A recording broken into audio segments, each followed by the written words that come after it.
मित्रों नमस्कार। आज का वीडियो एक बहुत ही महत्वपूर्ण टॉपिक पे बनाया गया है, जिसके रोगी आजकल बहुत देखे जाते हैं और ये बीमारी आजकल युवा वर्ग में बहुत अधिक हो रही है।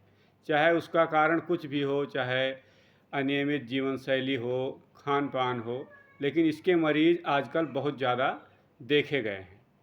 इसलिए ये टॉपिक ज़्यादा महत्वपूर्ण हो जाता है। आज का विषय है फैटी लीवर डिजीज़। इसमें ये होता है कि जो हमारी लीवर सेल्स होती हैं उसमें जो फैट होता है, जिसको हम ट्राइग्लिसराइड्स कह सकते हैं, वो इकट्ठा होने लगता है। जो ट्राइग्लिसराइड होता है वो हमारे ब्लड में सर्कुलेट करता है। वो जो हमारी लीवर सेल्स के अंदर धीरे धीरे इकट्ठा हो जाता है, तो धीरे धीरे फैटी लीवर की उत्पत्ति हो जाती है। अब हम आयुर्वेद के पॉइंट से देखें तो इसमें क्या क्या होता है, इसके बारे में बताया गया है कि फैटी लीवर में जो कफ का गुण होता है, स्निग्ध भी होता है और मंद भी होता है। इन दोनों गुणों की वृद्धि लीवर में देखी जाती है। अर्थात स्निग्ध हो जाता है, अर्थात ट्राइग्लिसराइड है वो स्निग्ध है, और मंद हो वो स्लो गुण वाला है। इसलिए इन दो गुणों की विशेष रूप से वृद्धि होती है। अर्थात हम कह सकते हैं कि फैटी लीवर डिजीज में कफ की वृद्धि होती है। कहाँ पे होती है वृद्धि? क्योंकि जो हमारा यकृत है या लीवर है वो पित्त का स्थान है, अर्थात पित्त के स्थान पर कफ की वृद्धि हो जाती है। इस प्रकार हम कह सकते हैं कि कफ वृद्धि होती है, फैटी लीवर में कफ की वृद्धि हो जाती है और पित्त का क्षय देखा गया है। ये आयुर्वेद की औषधि जो हम प्रयोग करते हैं तो उसमें यही कॉन्सेप्ट अपना करके आगे औषधि आप लोगों को बताई जाएगी, क्योंकि इसमें कफ वृद्धि हुई है और पित्त जो है वो धीरे धीरे डिक्रीज हो गया है। इसमें हम देखते हैं जो ट्राइग्लिसराइड का लेवल होता है, जो सीरम ट्राइग्लिसराइड होता है, वो हुआ होता है, एलिवेटेड होता है। अब लोग ये पूछते हैं कि भाई फैटी लीवर हुआ है तो आगे होगा क्या, इस रोगी का क्या होगा, प्रोग्नोसिस क्या होगी? अब इसके दो चांसेस होते हैं, या फिर उसमें फाइब्रोसिस हो सकती है या फिर सिरोसिस हो सकती है। फाइब्रोसिस के चांसेस बहुत ज़्यादा होते हैं, लेकिन सिरोसिस भी होती है, उसके चांसेस बिल्कुल ना के बराबर होते हैं, लेकिन होते हैं, ये मान करके चलनी चाहिए। दो चांसेस हैं, एक में फाइब्रोसिस हो जाएगी और दूसरे में सिरोसिस हो जाएगी। अब फैटी लीवर डिजीज जो होती है इसके टाइप्स बताए गए हैं। एक होता है एल्कोहलिक फैटी लीवर डिजीज, जिसको हमने कहा है एल्कोहलिक एफएलडी। ये एक्सेसिव एल्कोहल लेने के कारण होता है। जो युवा वर्ग है, जो एल्कोहलिक है, मद्यपान करता है, जो नियमित रूप से मद्यपान करता है और अधिक मात्रा में करता है, उसमें ये डिजीज देखी गई है। इसीलिए इसको कहा गया है एल्कोहलिक एफएलडी। और दूसरा कहा गया है non alcoholic fatty liver disease. ये लाइफ स्टाइल डिसऑर्डर कह लीजिए आपको। जो नॉन एल्कोहलिक होता है, कहते हैं कि नहीं हमने शराब कभी नहीं पी तब भी हमको ये डिजीज हो गई, तो उसमें ये मानना चाहिए कि उनका जो रहन सहन खान पीन है वो अनहेल्दी है। और दूसरा सबसे बड़ा कारण है ओबेसिटी बताया गया है। इस प्रकार जो दो टाइप्स बताए गए हैं फैटी लीवर के, एक एल्कोहलिक होता है और नॉन एल्कोहलिक होता है। इसका मतलब जो ड्रिंक करने वाले हैं उनको भी होता है और जो ड्रिंक करने वाले नहीं हैं उनको भी होता है। इसके कारण अलग अलग होते हैं। पहले में अल्कोहल है और दूसरे में है ओबेसिटी है और अनहेल्दी लाइफस्टाइल बताया गया है। अब इसके कारण क्या क्या होते हैं? फैटी लीवर जो होता है आयुर्वेद के अनुसार बताया गया है, ये स्नेह व्यापक है। स्नेह का अर्थात स्नेह, क्योंकि ट्राइग्लिसराइड बढ़ रहा है, उसका व्यापक हो रहा है, अधिक मात्रा में ले रहे हैं, उसका प्रॉपर डाइजेशन नहीं हो जा रहा है। अगर स्नेह ले रहे हैं और प्रॉपर डाइजेशन हो जा रहा है तो कोई बीमारी ही नहीं होगी, क्योंकि इसमें मंदाग्नि सबसे बड़ा रोल प्ले करती है। या फिर मेदो धातु की दुष्टि हो जाए, मेद धातु जो है उसमें कोई दुष्टि आ जाए, डिफॉर्मिटी आ जाए, और ये दोनों सिचुएशन जो हैं मेनली मंदाग्नि के कारण होती हैं। जो हमारी डाइजेस्टिव फायर होती है वो क्या हो जाती है, धीरे धीरे कम हो जाती है। जो हम स्नेह खा रहे हैं उसको भी डाइजेस्ट नहीं कर पा रही ठीक से, और जो मेद धातु है हमारे शरीर में ज़्यादा बढ़ने लगा है, उसकी दुष्टि हो गई है। और इन दोनों का एक ही कारण है कि जो हमारी डाइजेस्टिव फायर है जो है वो धीरे धीरे कम हो गई है, मंदाग्नि हो गई है।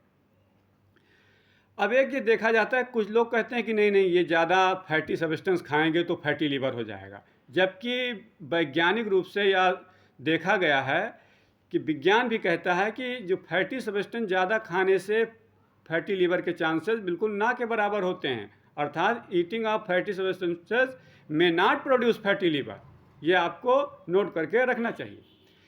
ये एल्कोहलिक्स में होता है, ओबेसिटी वालों में होता है, और डायबिटीज़ के जो पेशेंट होते हैं उसमें भी ये फैटी लीवर डिजीज़ देखी गई है। अब इसमें आता है कि कुछ ड्रग्स होती हैं जिसका अधिक मात्रा में प्रयोग करने से फैटी लीवर हो जाता है। उसमें सबसे कॉमनली यूज होने वाली जो ड्रग है वो डिस्प्रिन है, एस्प्रिन है। ये लगभग हर घर में कोई ना कोई इसको लेता रहता है, लेकिन कुछ दवाएं ऐसी हैं जो लेनी पड़ती हैं, उसके कारण भी होता है। लेकिन यहाँ पे जो डिस्प्रिन है, एस्प्रिन है, इसका बहुत ज़्यादा अनकंट्रोल्ड यूज हो रहा है, बिना किसी चिकित्सक के परामर्श से लोग ले करके अपने जेब में, पर्स में, घर में रखते हैं, उसको खाते रहते हैं। इसलिए एस्प्रिन का अधिक प्रयोग करने से फैटी लीवर होता है, इसको विज्ञान भी सिद्ध कर चुका है। अब इसमें एक है कि ग्रेडिंग की गई है। अब ये ग्रेडिंग किस कारण की गई है, ये इस बात को इंडिकेट करता है कि जो ट्राइग्लिसराइड या फैट है हमारी लीवर सेल्स में कितना इकट्ठा हुआ है, उसके अनुसार ग्रेड 1 है, ग्रेड 2 है और ग्रेड 3 है। ग्रेड 1 होता है माइल्ड होता है, ग्रेड 2 है मॉडरेट होता है, और ग्रेड 3 जो होता है सीवियर होता है। ग्रेड 1 ग्रेड 2 जो है ये जो रहन सहन खान पान सही करेंगे तो आसानी से ठीक हो जाएगा। लेकिन जो ग्रेड 3 होता है वो सीवियर होता है, इसमें दवा भी करनी पड़ेगी आपको, अपने लाइफ स्टाइल को सुधारना पड़ेगा, पथ्य का विशेष रूप से ध्यान देना पड़ेगा, आपको दिनचर्या का विशेष रूप से ध्यान देना पड़ेगा, तब जा कर के ये कंट्रोल होगी।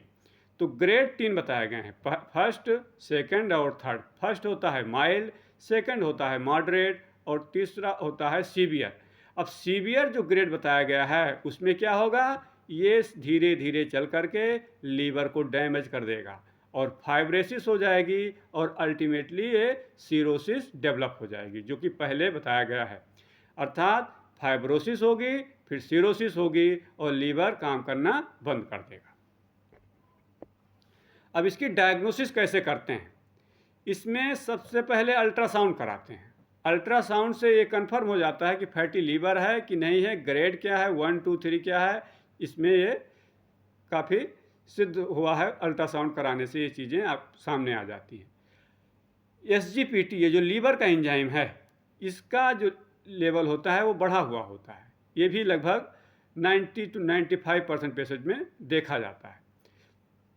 अब ये जो SGPT है, अल्ट्रासाउंड है, इसका ये नहीं कि एक बार आपने करा लिया फिर आप फिर कराएंगे नहीं, इसका रेगुलर इंटरवल पे मॉनिटरिंग करनी चाहिए, तभी इसमें होगा कि कितना सुधार हो रहा है, कितना नहीं होना चाहिए हो रहा है। इसलिए जो रेगुलर है अल्ट्रासाउंड भी कराना चाहिए, और लीवर फंक्शन टेस्ट लगातार रेगुलर इंटरवल पर कराने चाहिए। अब इसमें सिम्टम्स क्या होंगे, ये भी बहुत महत्वपूर्ण है। कुछ मरीजों में जॉन्डिस डेवलप होती है इसके कारण से, और कुछ में नहीं होती है। नाजिया फीलिंग होगी, खाने में मन नहीं लगेगा, मंदाग्नि होगी, और पेन होता है, जो लीवर के साइड में है वहाँ पे पेन होगा।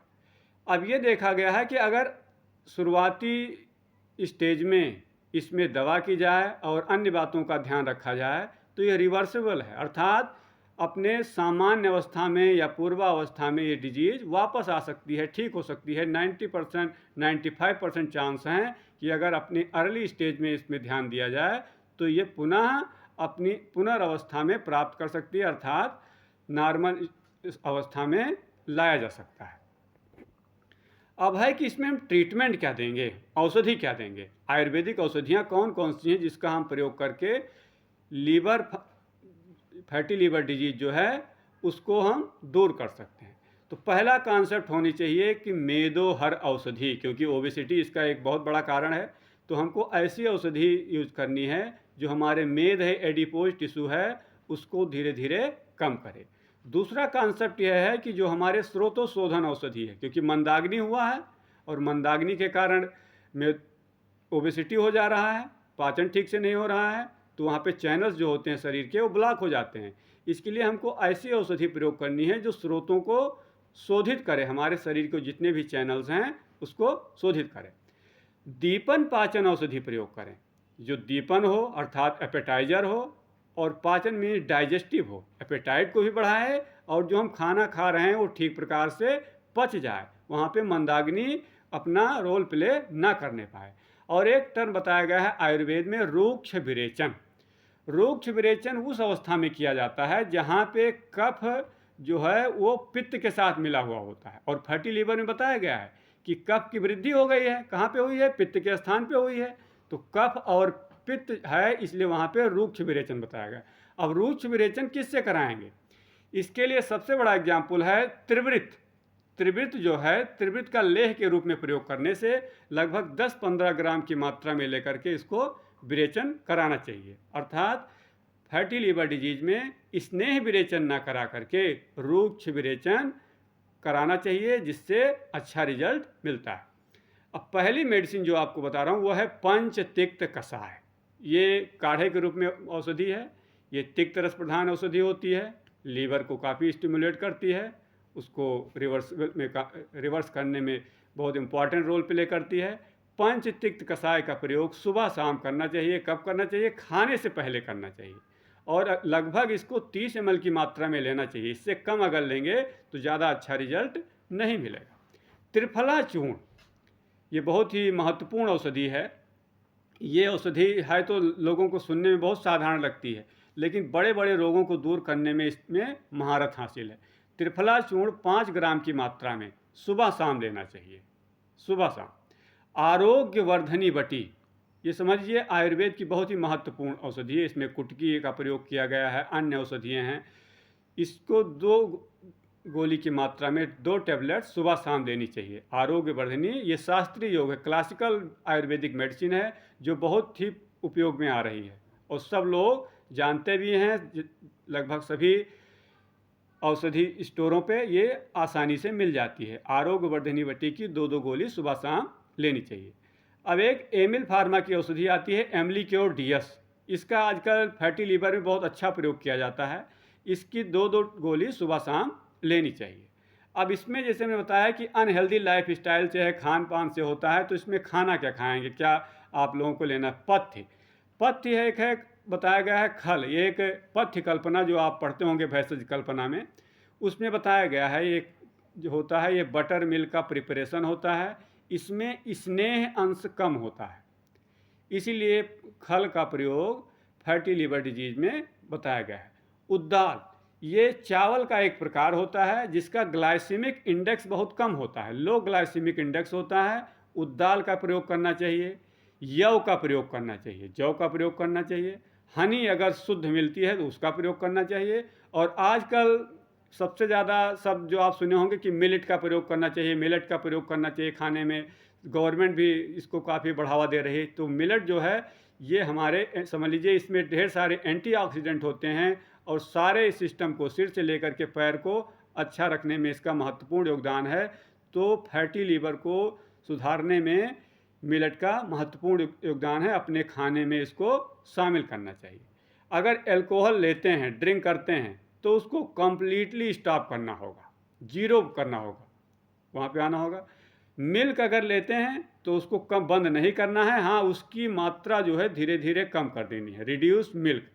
और जो चावल के आइटम्स हैं उसको जो खा रहे हैं उसको नहीं खाना है। जैसे कुछ मरीज़ कहते हैं कि दिन में भी खाते हैं रात में भी खाते हैं, तो उसमें दिन में खाना है, रात में नहीं खाना है। एस्पिरिन अगर ले रहे हैं, डिस्प्रिन ले रहे हैं, तो अगर उसके बिना काम चल जा रहा है तो बहुत अच्छी बात है। अगर नहीं चल पा रहा है तो उसकी डोज रिड्यूस करनी है। और अगर डायबिटीज़ मेलाइटस है तो उसको औषधि से, आहार विहार से अपने उसको कंट्रोल रखना है। जब तक डायबिटीज़ कंट्रोल नहीं होगी किसी भी बीमारी पे नियंत्रण पाना लगभग असंभव है। मित्रों, ये मेरा यूट्यूब चैनल है, आप लोग इसको सब्सक्राइब कर लीजिए। इसमें चिकित्सा से संबंधित जो आप लोगों के या आपके रिश्तेदार सभी लोगों के लिए कल्याण के लिए जो आजकल की बीमारियां हैं उसके बारे में जानकारी दी जाती है। और अगर आपको अच्छा लगे तो इस वीडियो को आगे शेयर करिए। धन्यवाद।